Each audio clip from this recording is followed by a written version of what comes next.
다시 오실 나의 왕 예수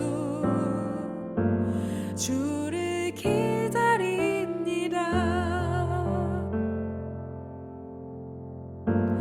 나의 소망 되신 주 주를 바라봅니다. 다시 오실 나의 왕 예수 주를 기다립니다. 밤이나 낮이나 어제나 오늘도 영원히 주만 찬양해. 괴롭고 슬플 때 낭만하여 넘어져도 언제나 주만 찬양하겠네.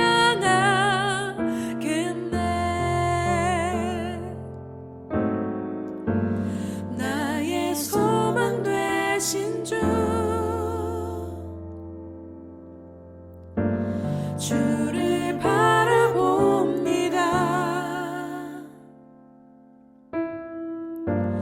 다시 오실 나의 왕 예수 주를 기다립니다. 밤이나 낮이나 어제나 오늘도 영원히 주만 찬양해. 괴롭고 슬플 때 낭만하여 넘어져도 언제나 주만 찬양하겠네. 밤이나 낮이나 어제나 오늘도 영원히 주만 찬양해. 괴롭고 슬플 때 낭만하여 넘어져도 언제나 주만 찬양하겠네.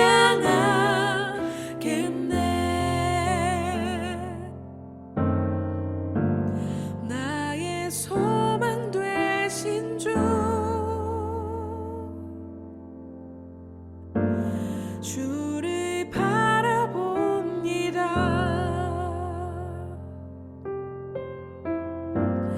다시 오실 나의 왕 예수 주를 기다립니다.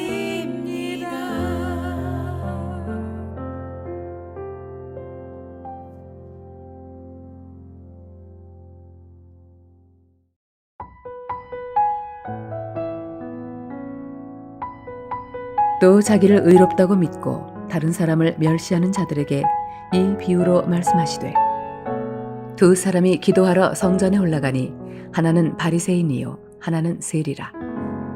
바리새인은 서서 따로 기도하여 이르되, 하나님이여, 나는 다른 사람들 곧 토색, 불의, 간음을 하는 자들과 같지 아니하고 이 세리와도 같지 아니함을 감사하나이다.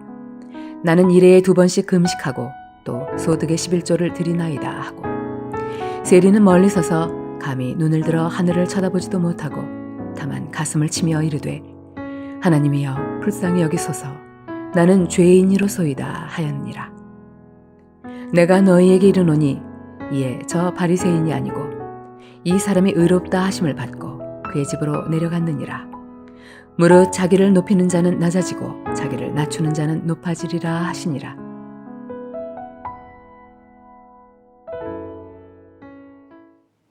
여러분, 그리스 신화에 보면 이카루스라는 사람이 나와요.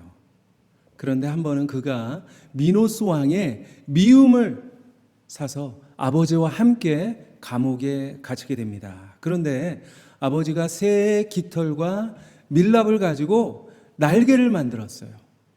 그래서 그 날개를 달고 이카루스가 감옥에서 탈출하게 됩니다. 그런데 아버지가 아들에게 날개를 달아주면서 한 가지 경고의 말을 했어요. 그것은 너무 높이 날면 안 된다라는 말입니다. 그런데 이카루스가 그 날개를 달고 높이 높이 날아오릅니다. 결국 태양 가까이까지 날아갔는데 결국 어떻게 됐을까요? 그 밀랍이 다 녹아서 날개가 망가졌어요. 깃털이 다 빠졌습니다. 그래서 바다에 뚝 떨어져서 죽게 되었다는 그런 이야기입니다. 여기서 나온 말이 추락하는 것은 날개가 있다라는 말이죠.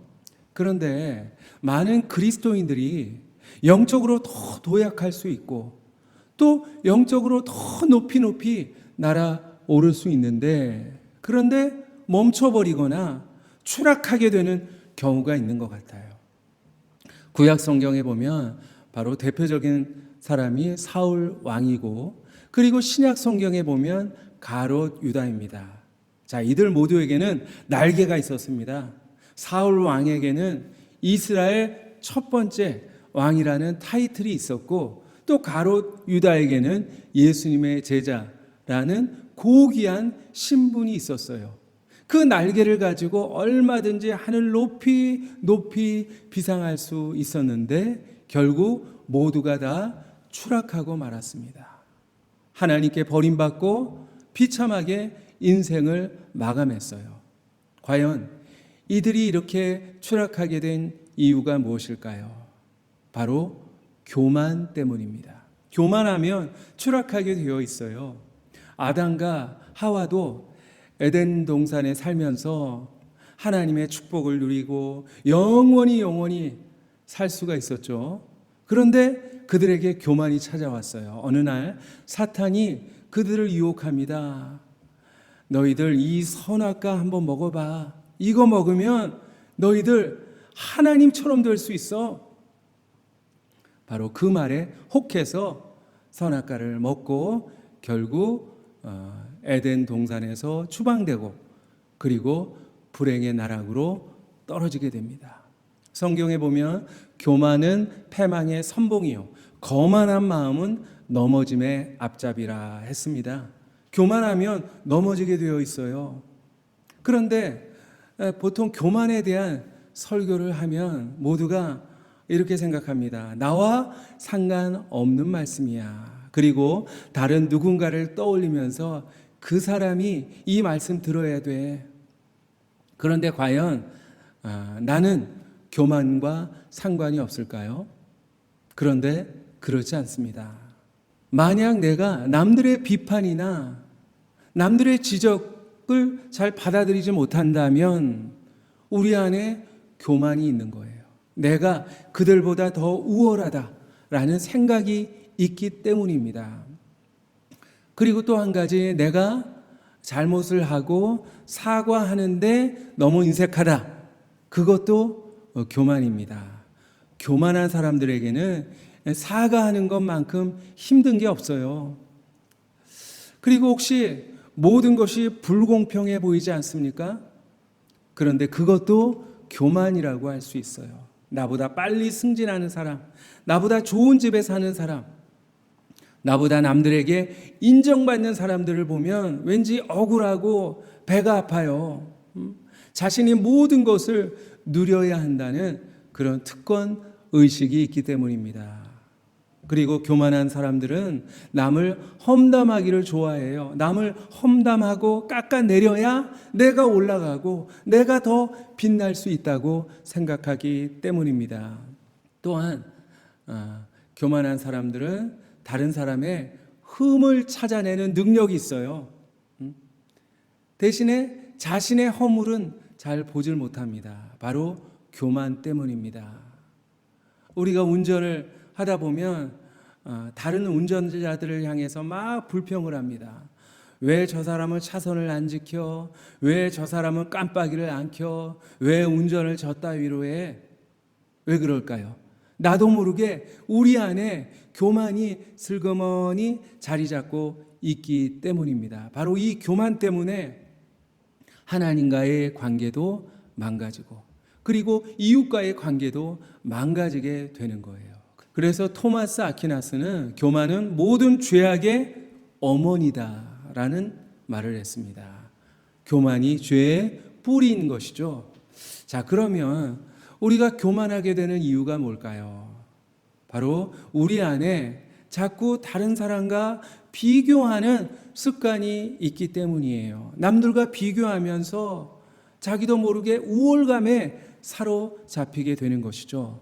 오늘 바리새인과 세리의 기도의 비유의 말씀이 나옵니다. 어느 날 이 두 사람 모두가 다 성전에 올라가서 기도를 시작합니다.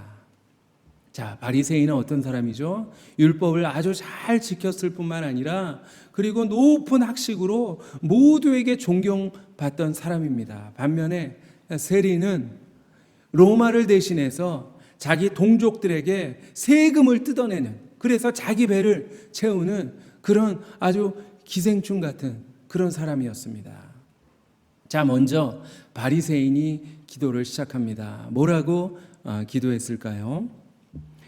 바리새인은 서서 따로 기도하여 이르되 하나님이여, 나는 다른 사람들 곧 토색, 불의, 간음을 하는 자들과 같지 아니하고 이 세리와도 같지 아니함을 감사하나이다.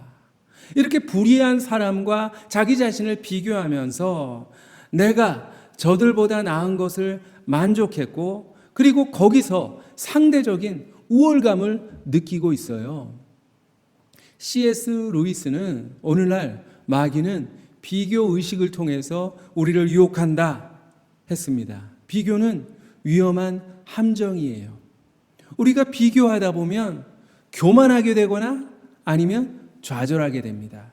그 어느 것도 우리에게 유익한 게 없어요. 비교하려면 우리가 다른 사람과 비교할 것이 아니라 예수님과 비교해야 됩니다. 내가 착해도 얼마나 착하겠습니까? 예수님보다 더 착하겠습니까? 내가 의로우면 얼마나 의롭겠습니까? 내가 잘났으면 여러분 예수님보다 더 잘났어요?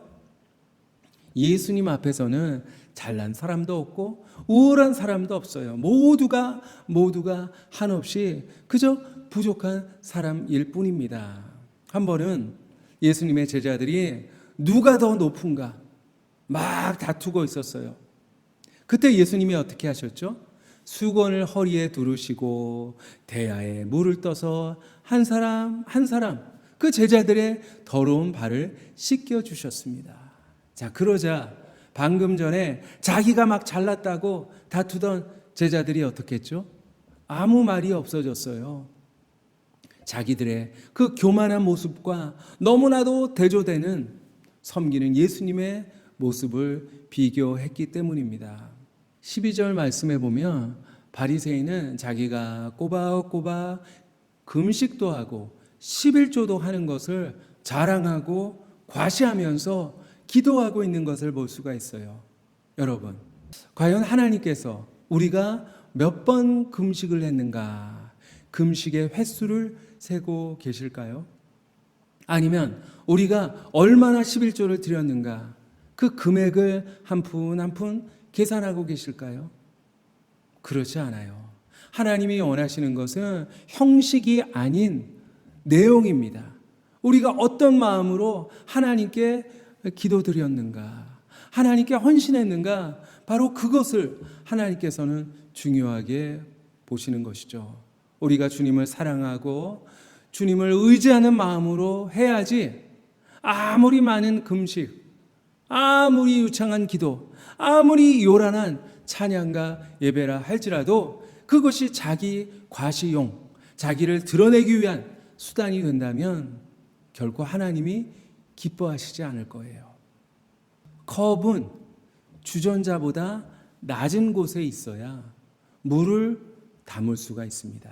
만약 이 컵이 주전자보다 더 높은 곳에 있다면 절대로 물을 담을 수가 없겠죠. 물은 흘러 가장 낮은 곳으로 모이게 됩니다. 하나님의 은혜도 낮은 곳에 임하기 마련입니다. 그렇기 때문에 우리가 하나님의 은혜를 누리기를 원한다면 더 낮은 곳으로 우리가 내려가야 하는 것입니다. 바리새인이 자신을 높이면서 기도한 것과 정반대로 세리는 오히려 자신을 철저하게 낮추면서 기도하고 있습니다. 세리는 멀리 서서 감히 눈을 들어 하늘을 쳐다보지도 못하고 다만 가슴을 치며 이르되 하나님이여 불쌍히 여기소서 나는 죄인이로소이다 하였느니라. 멀리 서서 기도했다고 했습니다. 아마 성전 안으로 들어오지 못하고 그저 성전 뜰, 다른 사람의 눈에 잘 띄지 않는 그런 후미진 곳에서 기도했을 것입니다.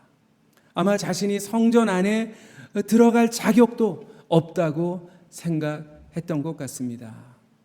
또 감히 눈을 들어 하늘을 쳐다보지도 못했다 했죠. 당시 유대인들은 하늘을 우러러보며 기도하는 게 일반적인 자세였습니다. 그러나 세리는 엎드려서 기도했어요. 고개를 푹 숙이고 기도했습니다. 왜? 하나님을 뵐 면목이 없다는 거예요. 자기가 얼마나 더러운지, 자기가 얼마나 못난지 하나님 앞에 고개조차 들 수 없다는 그런 겸손한 마음입니다. 그리고 가슴을 치면서 기도했어요. 이것은 그저 말로만 하는 회개가 아니라 온 몸으로 애통해하면서 회개를 표현하는 그런 모습입니다. 하나님이여 불쌍히 여기소서 나는 죄인입니다.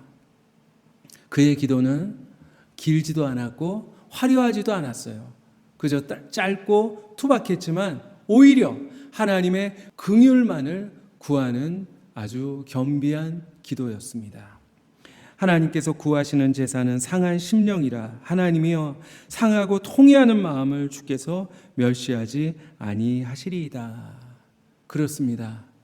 바리새인에게는 그저 기도가 자신의 의를 뽐내고 자신의 행위를 드러내는 수단에 불과했어요. 그러나 세리의 기도는 하나님 앞에서 자신을 철저하게 낮추고 자신의 죄를 적나라하게 드러내고 오직 하나님의 한없는 은혜만을 구하는 그런 수단이었습니다.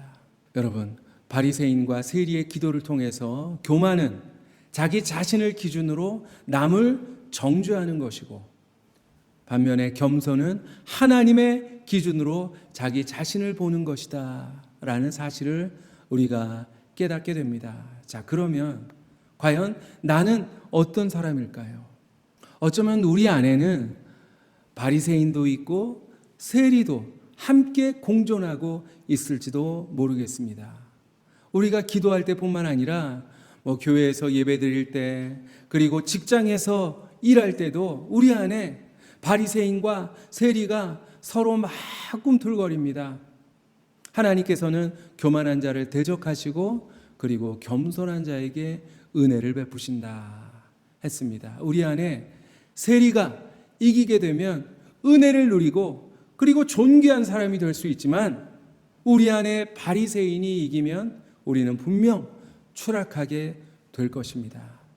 사랑하는 성도 여러분, 바리새인이 아닌 여러분 안에 세리가 승리할 수 있기를 소망합니다. 오직 하나님 한 분만을 바라고 이 세상의 인정이 아니라 하나님의 인정에 목말라 하는 사람, 내가 붙들 것은 오직 십자가, 예수님의 십자가뿐입니다 고백할 수 있는 사람, 그래서 추락하지 않고 여러분 모두가 더 높이 비상할 수 있는 그런 천국의 사람이 되시기를 소망합니다. 기도하겠습니다. 하나님 아버지 감사합니다. 오늘 바리새인과 세리의 기도를 통해서 나 자신의 모습을 발견하게 하여 주신 것 주님 감사합니다.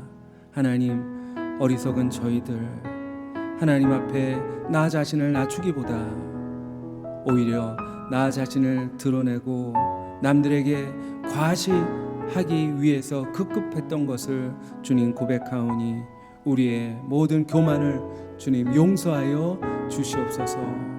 오직 우리가 바라봐야 할 것은 십자가뿐이요 오직 우리가 의지해야 될 것은 하나님의 은혜밖에 없다고 하는 사실 깨닫게 하여 주시고, 매 순간순간 하나님을 의지하고 하나님 앞에 더욱더 겸손한 자가 되기 위해서 힘쓰는 우리가 되게 하여 주시옵소서. 그리하여서 하나님께서 높여주시고 더 높이 높이 날아오를 수 있는 아름다운 신앙인들 다 될 수 있도록 주님 축복하여 주시옵소서. 예수님 이름으로 기도하옵나이다. 아멘. 이제는 예수 그리스도의 은혜와 하나님의 사랑과 성령님의 교통하심이 나 자신을 드러내기보다 오직 하나님만을 높이고 오직 하나님의 은혜만을 구하며 살아가기를 마음으로 다짐하는 사랑하는 우리 모든 교우들 머리 위에 저들의 가정 가운데 이제부터 영원히 항상 함께 하시기를 간절히 축원하옵나이다. 아멘.